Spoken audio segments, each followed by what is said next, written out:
Assalamualaikum warahmatullahi wabarakatuh. Semoga semuanya dirahmati Allah Subhanahu wa Ta'ala. Amin ya Robbal Alamin. Semoga bermanfaat untuk semuanya. Kisah Nabi Ibrahim alaihissalam patut diketahui sebagai bahan pembelajaran agar diambil hikmahnya oleh seluruh umat Islam.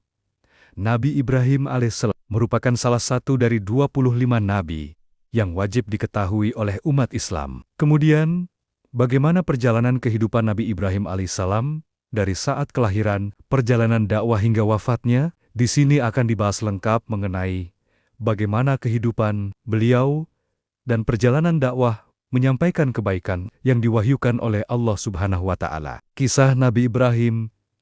Nabi Ibrahim alaihissalam merupakan salah satu nabi yang menghadapi cobaan lebih dibandingkan dengan umat muslim pada umumnya. Kisah hidup beliau dari sejak lahir hingga wafat bisa dijadikan pembelajaran bagi umat Islam dalam menjalani kehidupan di masa kini. Berikut beberapa uraian kisahnya. Kisah kelahiran Nabi Ibrahim alaihissalam. Nabi Ibrahim adalah anak dari Azar yang masih keturunan Sam bin Nuh. Nabi Ibrahim lahir pada tahun 2295 sebelum Masehi di negeri yang bernama Mausul. Nabi Ibrahim lahir di zaman kekuasaan kerajaan Raja Namrud. Raja Namrud adalah penguasa kerajaan Babilonia. Pada suatu ketika, Raja Namrud mendapat firasat dalam mimpinya bahwa akan ada seorang anak laki-laki yang akan membuatnya susah dan kelak akan meruntuhkan kerajaannya. Raja Namrud segera menurunkan perintah untuk membunuh setiap anak laki-laki yang ada di Babilonia. Anak yang dimaksudkan dalam kisah tersebut adalah Nabi Ibrahim a.s. Tetapi Allah menyelamatkan ibu Ibrahim dengan tidak memperlihatkan tanda-tanda kehamilan saat sang ibu mengandungnya, sehingga ibunya dapat melahirkan dan Ibrahim bisa tumbuh besar dan selamat dari kejahatan Raja Namrud. Kemudian Allah memperlihatkan tanda-tanda keagungannya dengan memperlihatkan bintang, bulan, dan matahari kepada beliau, hingga akhirnya Nabi Ibrahim mulai mengerti bahwa Tuhan yang disembah bukanlah Tuhan berupa benda yang terbit dan tenggelam. Tuhan yang patut disembah adalah Tuhan yang menerbitkan dan yang menenggelamkan. Allah kemudian memberi petunjuk kepada Nabi Ibrahim bahwa Allah adalah Tuhan yang selama ini beliau cari. Nabi Ibrahim yang sudah memiliki kemantapan hati, hendak memerangi syirik dan persembahan berhala yang terjadi dalam masyarakat. Kaumnya ingin lebih dahulu mempertebalkan iman dan keyakinannya, menenteramkan hatinya,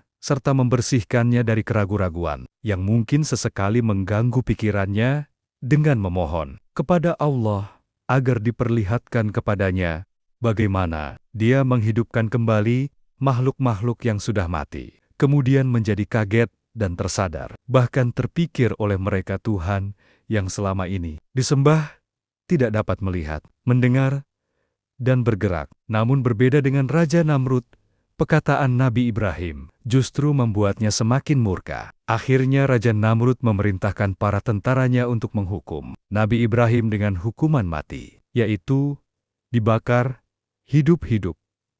Akan tetapi Allah menyelamatkannya dengan kuasanya dan berfirman, artinya kami berfirman, hai api, menjadi dinginlah dan menjadi keselamatanlah bagi Ibrahim. QS Al-Anbiya 69. Saat api telah padam, Raja Namrud terkejut karena ternyata Nabi Ibrahim tiba-tiba berjalan keluar dari puing-puing pembakaran dengan selamat tanpa luka sedikitpun. Setelah itu, Nabi Ibrahim pergi berhijrah ke negeri Kanan dan Baitul Maqdis. Di sanalah beliau hidup dan memiliki keturunan. Nabi Ibrahim memiliki 2 istri, yaitu Sarah dan Siti Hajar, serta memiliki 2 putra, Ismail dan Ishak, yang keduanya pun menjadi nabi dan rasul Allah. Ismail dilahirkan oleh Siti Hajar dan Ishak dilahirkan oleh Sarah. Beliau menikah dengan Hajar karena bersama Sarah tidak dikaruniai anak. Kemudian Sarah meminta Ibrahim untuk menikahi budaknya Hajar, dan lahirlah Ismail. Namun, Kemudian tidak lama Sarah akhirnya memiliki putra yang diberi nama Ishak. Ketika Ismail tumbuh dewasa, Allah hendak menguji kesetiaan Ibrahim terhadap perintah-perintahnya melalui sebuah mimpi tentang penyembelihan anak. Lalu tanpa mengeluh dan merubah kekuatan keimanan beliau, Nabi Ibrahim mengajak Ismail untuk menunaikan perintah Allah. Ketika Ibrahim membaringkan putranya untuk melaksanakan perintah Allah, terlebih dahulu ia meminta tanggapan dan persetujuan dari sang putra, yakni Ismail. Ibrahim berkata, "Wahai putraku, sesungguhnya aku melihat dalam sebuah mimpi bahwa aku menyembelihmu. Maka sampaikanlah apa pendapatmu." Putranya menjawab, "Wahai ayahku, laksanakanlah apa yang diperintahkan kepadamu. Dengan perkenan Allah, kamu akan mendapatiku, termasuk orang-orang yang sabar." Tatkala putranya telah merelakan diri, serta Ibrahim telah bersiap mengulurkan tangan untuk menyembelih putranya, seketika Allah memanggil Ibrahim supaya menahan tangannya. Sebab tindakan ini membuktikan bahwa Ibrahim bersedia melaksanakan apapun untuk Allah, juga membuktikan wujud seorang hamba yang berbakti serta seorang sosok yang terpercaya bagi Allah. Kemudian Ibrahim mendapati seekor kambing, sembelihan besar sebagai kurban pengganti putranya. Nabi Ibrahim alaihissalam mendapatkan tempat khusus di sisi Allah SWT. Ibrahim termasuk salah satu nabi ulul azmi di antara 5 nabi, di mana Allah Subhanahu wa Ta'ala mengambil dari mereka satu perjanjian yang berat, yaitu ujian di atas kemampuan manusia biasa. Meskipun menghadapi ujian dan tantangan yang berat, Nabi Ibrahim tetap menunjukkan sebagai seorang hamba yang menepati janjinya dan selalu menunjukkan sikap terpuji.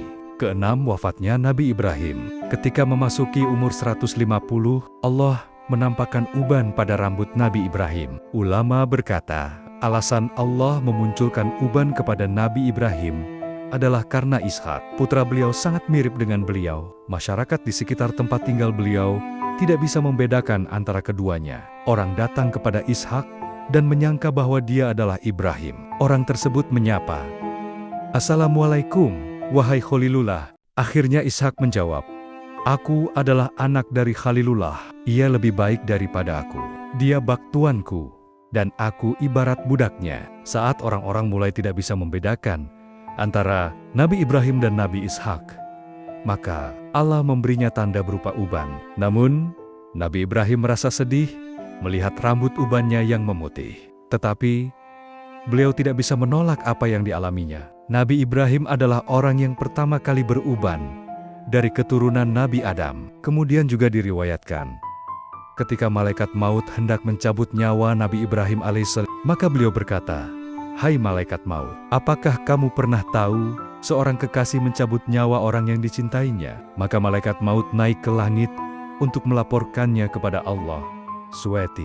Lalu Allah berkata, "Katakanlah kepada kekasihku, apakah seorang kekasih tidak suka bertemu dengan orang yang dicintainya?" Lalu malaikat maut kembali kepada Nabi Ibrahim. Dia menyampaikan apa yang dikatakan Allah Subhanahu wa Ta'ala. Mendengarnya, Nabi Ibrahim berkata kepada dirinya, "Tenanglah dirimu untuk saat ini." Kemudian, malaikat maut mencabut nyawa beliau. Nabi Ibrahim dikuburkan di perkebunan Hairun, sebuah kebun miliknya, karena sebelumnya beliau berwasiat agar dikuburkan di sana.